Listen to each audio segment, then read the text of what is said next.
Bertemu lagi dengan kami di acara Podcast Mania.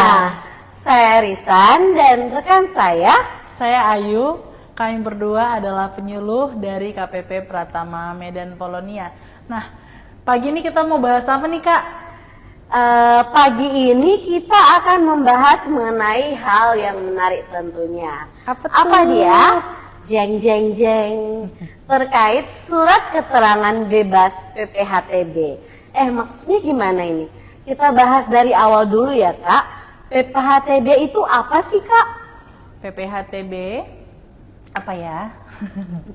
PPHTB adalah singkatan dari pajak penghasilan atas penghasilan yang diperoleh dari pengalihan hak atas tanah dan atau bangunan ya, Kak. Jadi namanya pun pajak penghasilan ya, Kak, yang dikenakan ke yang mendapatkan penghasilan. Jadi dalam transaksi jual beli yang dapat penghasilan adalah penjual.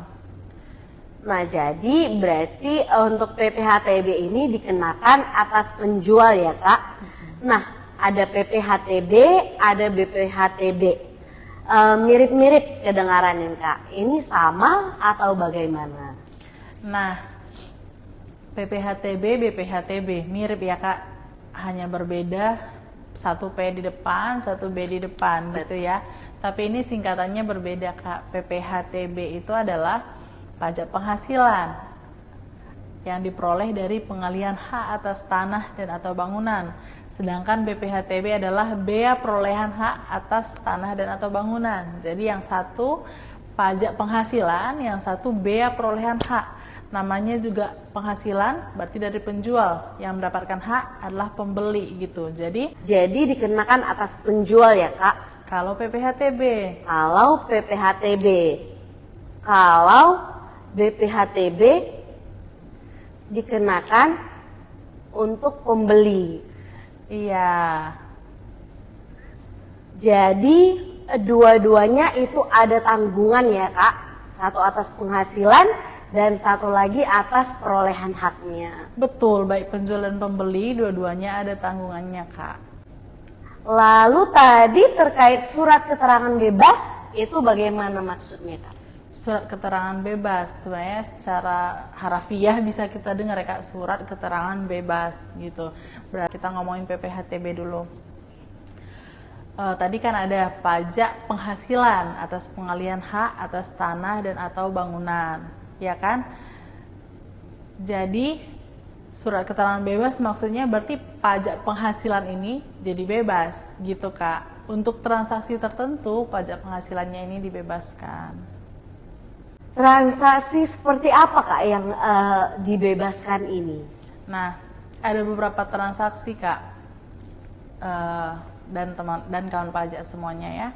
Yang pertama itu adalah orang pribadi yang mempunyai penghasilan di bawah penghasilan tidak kena pajak, yang melakukan pengalihan hak atas tanah dan atau bangunan dengan jumlah bruto pengalihannya kurang dari 60 juta rupiah ya, dan bukan merupakan jumlah yang dipecah-pecah.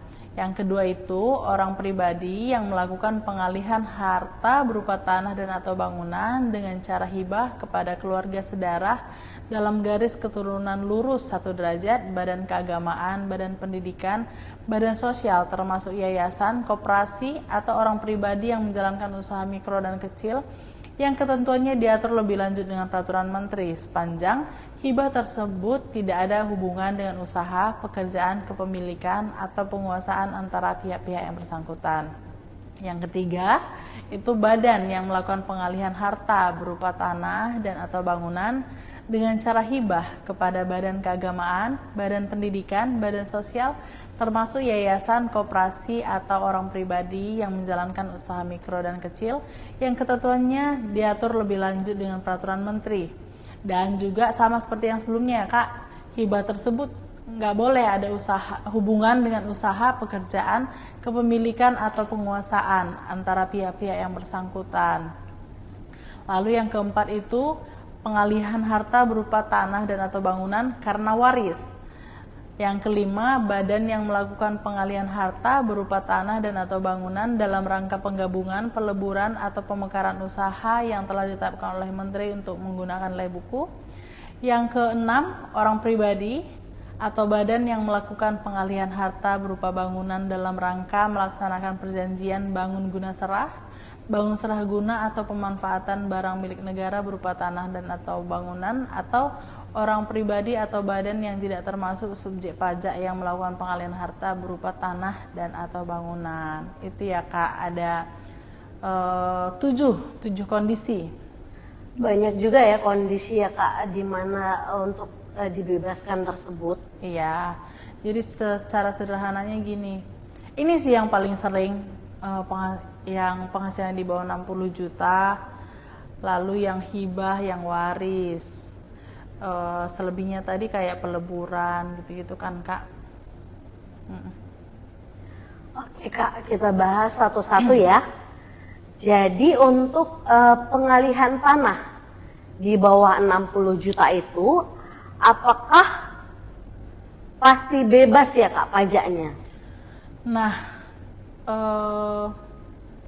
kita balik ke aturannya lagi ya kan Kak. Tadi syaratnya itu penghasilannya harus di bawah PTKP dan penyerahannya tidak terpecah.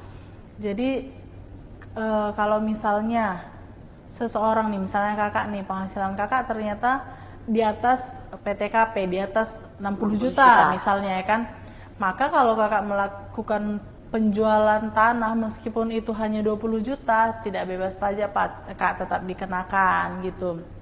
Dan satu lagi, transaksinya tidak terpecah-pecah. Misalnya saya memang melakukan penjualan tanah nih ke Kak Arisan 59 juta katakanlah, tapi ternyata ini satu dari sekian transaksi gitu Kak, katakanlah dalam satu lahan ternyata istilahnya dipersil ya, dipersil menjadi 100 bagian, masing-masingnya memang 59 juta, tapi secara keseluruhannya kan udah banyak, 59 kali 100 gitu ya Kak, udah banyak, itu udah tidak termasuk dibebaskan ya Kak, jadi tetap kena pajak gitu. Jadi ada 2 kondisi Kak yang harus diperhatikan, manusianya atau subjeknya dan transaksinya, apakah wajib pajak, kawan pajak yang melakukan pengalihan itu penghasilannya di bawah PTKP atau tidak. Kalau iya boleh, kalau tidak maka tidak boleh. Lalu satu lagi, transaksinya itu tidak boleh terpecah-pecah gitu Kak. Oke. Itu tadi yang kedua, ada hibah. Kalau untuk hibah itu tadi untuk orang pribadi atau untuk badan? Ya, dua-duanya Kak. Jadi orang pribadi ada, badan juga ada. Kalau orang pribadi itu, orang pribadi dan badan dua-duanya dapat melakukan hibah ke badan atau orang pribadi yang melakukan usaha. Tapi ketentuannya tadi tidak ada kepemilikan atau penguasaan, nggak boleh pengurusnya gitu Kak, atau ininya kan. Sama satu lagi, kalau hibah orang pribadi itu boleh hanya 1 garis keturunan lurus Kak. Jadi misalnya ayah ke anak, ibu ke anak, anak ke orang tua gitulah, nggak boleh ke samping. Kemana Kak? Misalnya ke sepupu, nggak bisa. Pacar mungkin? Pacar apalagi Kak, makin jauh garisnya Kak. Nggak bisa ya, harus 1 garis lurus. Jadi ke saudara kandung juga nggak boleh, walaupun itu garisnya sangat dekat, tapi itu tidak 1 garis lurus. Ayah anak. Ya betul, betul gitu Kak. Jadi emang benar-benar ya untuk pelaksanaannya ini dijaga agar tidak disalahgunakan oleh pihak-pihak yang tidak bertanggung jawab. Betul Kak, betul sekali Kak. Nah, yang ketiga waris ya Kak. Nah, untuk waris ini ke siapa aja Kak? Apakah asal bisa diwariskan ke siapa yang kita suka gitu? Boleh. Jadi sepanjang memang ada akta waris, memang benar-benar diwariskan, itu boleh Kak atas warisan. Namun kadang-kadang ada kondisi kayak gini Kak. Misalnya sudah terbit akta waris dari orang tua ke anak, ya kan? Anaknya katakanlah 4, A, B, C, D. Sudah terbit nih waris dari orang tua ke A, B, C, D. Tapi ternyata ABCD ini sepakat bahwa tanah dan atau bangunan ini mau diberikan ke A saja, misalnya gitu.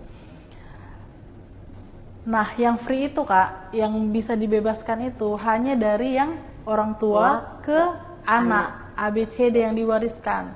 Sedangkan pengalihan dari BCD ke A itu tidak bisa dibebaskan Kak, karena bukan warisan kan.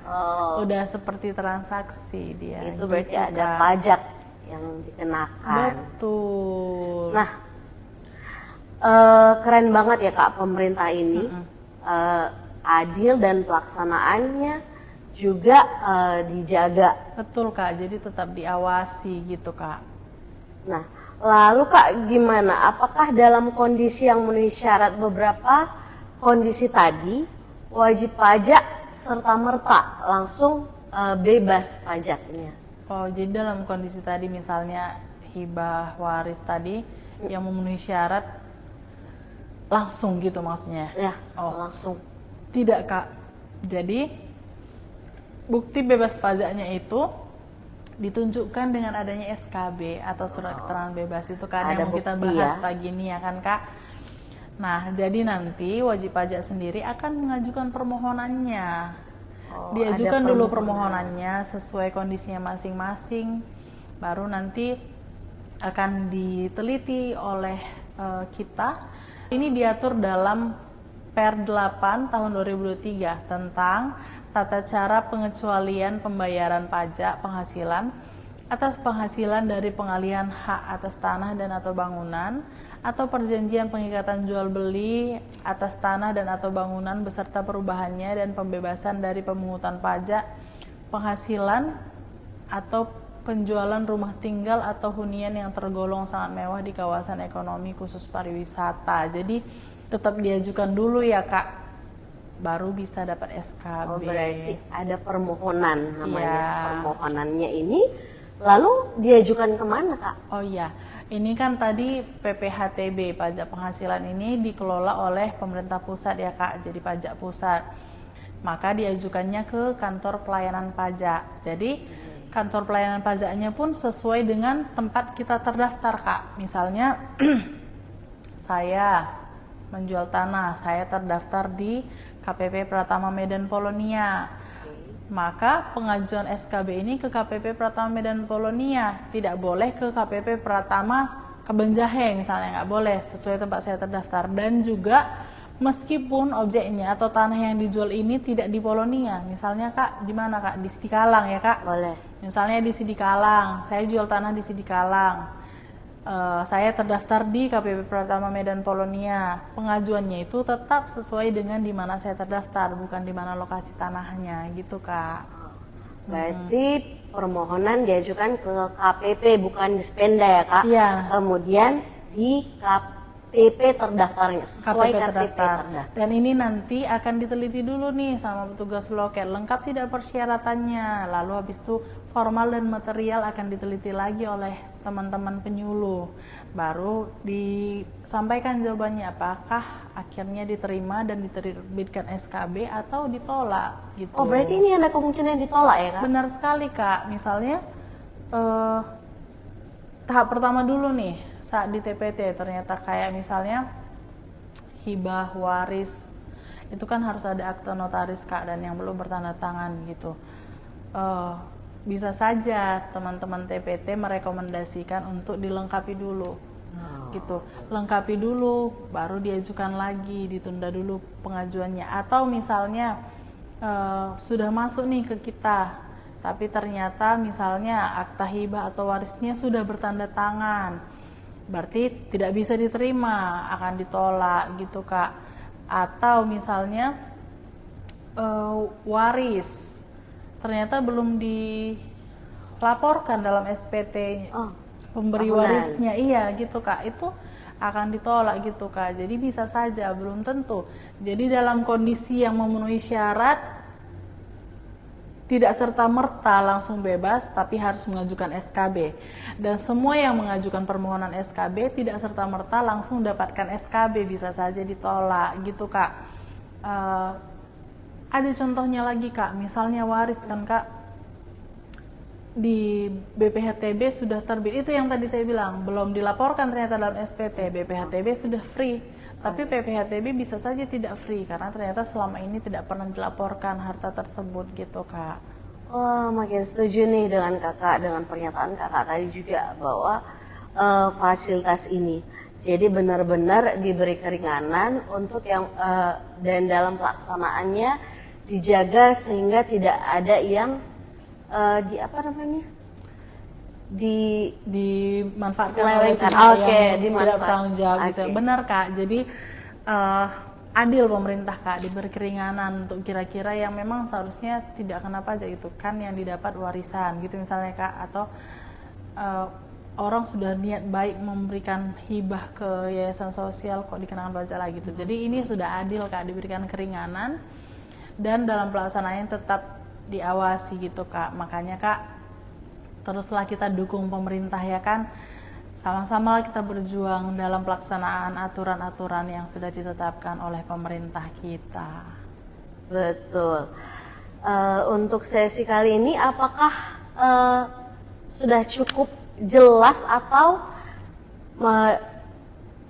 udah kita udahi aja atau gimana? Boleh Kak, kakak mau menyumbang lagu dulu nggak Kak? Sepertinya tidak, mungkin kakak yang menyumbang lagu. Karena keterbatasan waktu juga ya Kak. Karena sebenarnya mau membincangkan sesuatu yang free, gratis-gratis, fasilitas-fasilitas itu menyenangkan ya kan Kak? Betul. Namun gratis. Namun karena keterbatasan waktu kita sudahilah sesi ini. Namun kawan pajak tenang, apabila masih ada yang kurang jelas bagi kawan pajak, helpdesk kita selalu terbuka ya Kak. Untuk kawan pajak bisa berkonsultasi di hari kerja pukul 8 sampai 16. Ya, dan juga ada saluran WA konsultasi juga yang aktif pada jam kerja dan juga di hari kerja tentunya. Serta kawan pajak juga jangan lupa untuk follow IG KPP Pratama Medan Polonia @pajak_Medan_Polonia, karena di sana nanti banyak info-info yang update, bahkan ada juga kelas pajak atau edukasi di situ ada semua. Nah, demikian untuk podcast Mania kita hari ini. Salam sehat, selamat melanjutkan aktivitas dan sampai jumpa kawan pajak.